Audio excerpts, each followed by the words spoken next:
আপনি যখন এই ভিডিওতে দেখছেন, হয়তো দেশের এক কোনো অন্ধকার ঘর বসে কোনো একজন তার জীবনের সবথেকে ভয়াবহ সিদ্ধান্তটা নিচ্ছে। 2026 সালে আমরা দাঁড়িয়ে আছি। 5G আর এআই এর যুগে এই পৃথিবী যেন যত বেশি কানেক্টেড হয়েছে, মানুষ মানসিকভাবে ততটাই বিচ্ছিন্ন হয়ে পড়েছে। আজ আমরা এমন একটি বিষয় নিয়ে কথা বলবো যে বিষয়টি নিয়ে কিন্তু ড্রয়িং রুমে আলোচনা হয় না, কিন্তু সমাজের ভিতরটাকে যেন এই বিষয়টি কুরে কুরে খাচ্ছে।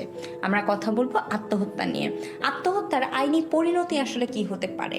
কেউ যদি আত্মহত্যার প্রলোভন দেখায়, ইভেন কেউ যদি আত্মহত্যা করতে যায়, সে যদি ব্যর্থ হয়, তাহলে তার আইনি পরিণতি কি হতে পারে? আপনার উচিত পুরো ভিডিওটা দেখা, তার কারণ এই সচেতনতায় হয়তো একটি অমূল্য জীবন বাঁচিয়ে দিতে পারে। শুনতে খারাপ লাগলেও সত্যিটা হলো, প্রতিদিন গড়ে প্রায় 40 জন মানুষ আত্মহত্যা করছে। তার মধ্যে বিশেষ করে রয়েছে তরুণ আর শিক্ষার্থীরা। 2025 সালে জরিপ অনুযায়ী মাত্র এক বছরে 304 জন শিক্ষার্থী আত্মহত্যার পথ বেছে নিয়েছে। এর মধ্যে প্রায় অর্ধেক, অর্থাৎ 190 জনে কিন্তু ছিল স্কুল পড়ুয়া। একবার ভাবুন তো, যে বয়সে তাদের মাঠে খেলার কথা, ভবিষ্যৎ নিয়ে স্বপ্ন দেখার কথা, সেই বয়সে তারা জীবনের কাছে হার মেনে নিচ্ছে। গবেষণায় দেখা গেছে 28% ক্ষেত্রেই কারণ হচ্ছে যে বিষণ্ণতা বা ডিপ্রেশন। 23% ক্ষেত্রে পারিবারিক অভিমান, বাকিদের ক্ষেত্রে প্রেম ঘটিত বা বুলিংয়ের মতো নানান ধরনের কারণ রয়েছে। এখন প্রশ্ন হলো, এই মৃত্যুর দায়টি আসলে কার? যে চলে যায় সে তো চলেই যায়, কিন্তু এই পথের দিকে আসলে তাকে কি ঠেলে দিচ্ছে? আত্মহত্যা করা কোনো অপরাধ হিসেবে বিচার করার সুযোগ নেই, কারণ সে যখন চলে যাবে তাকে কিন্তু আমরা কাঠগড়ায় দাঁড় করাতে পারবো না। কিন্তু আত্মহত্যার প্ররোচনা দেওয়া কিন্তু একটি স্বতন্ত্র অপরাধ। বাংলাদেশের আইনে এর শাস্তিও কিন্তু গুরুতর।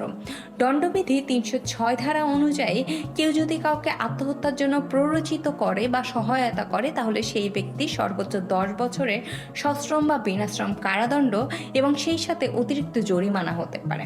সবথেকে ভয়াবহ ব্যাপার হচ্ছে, দণ্ডবিধির 305 ধারা অনুযায়ী কেউ যদি 18 বছরের নিচে কম বয়সী কোনো শিশুকে বা কোনো প্রতিবন্ধী বা মানসিকভাবে ভারসাম্যহীন কোনো ব্যক্তিকে আত্মহত্যার প্ররোচনা দেয়, তবে প্ররোচনাকারীর শাস্তি কিন্তু মৃত্যুদণ্ড বা যাবজ্জীবন কারাদণ্ড পর্যন্ত হতে পারে।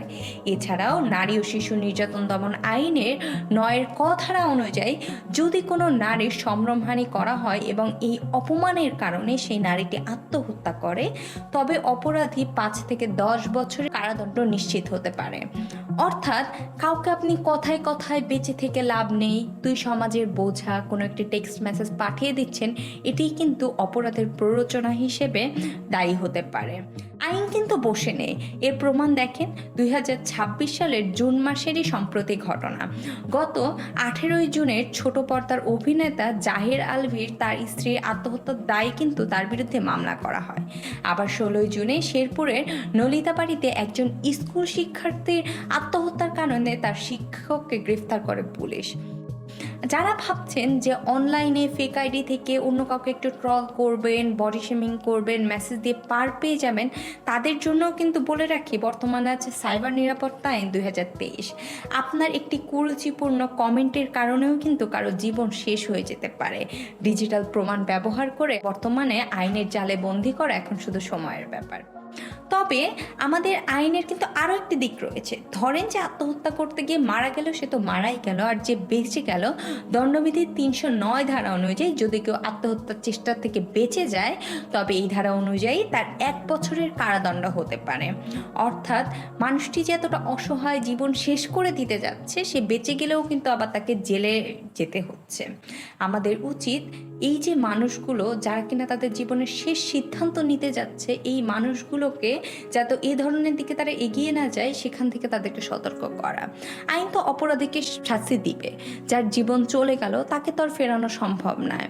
আসলে আত্মহত্যার কারণে কিন্তু একটা মানুষ নিজে মরতে চায়, ব্যাপারটা এমন না, কিন্তু তার জীবনের যে কষ্টটা, সেটাকে সে মেরে ফেলতে চায়, এর জন্য সে সিদ্ধান্ত দেয় নিজেকে মেরে ফেলার।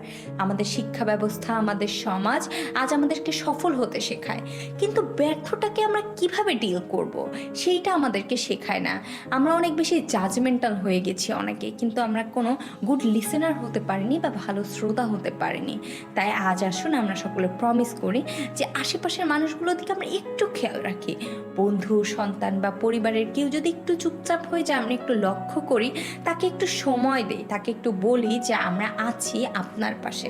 মনে রাখবেন, জীবন কিন্তু একটাই, আর কোনো সমস্যাই জীবন থেকে বড় হতে পারে না।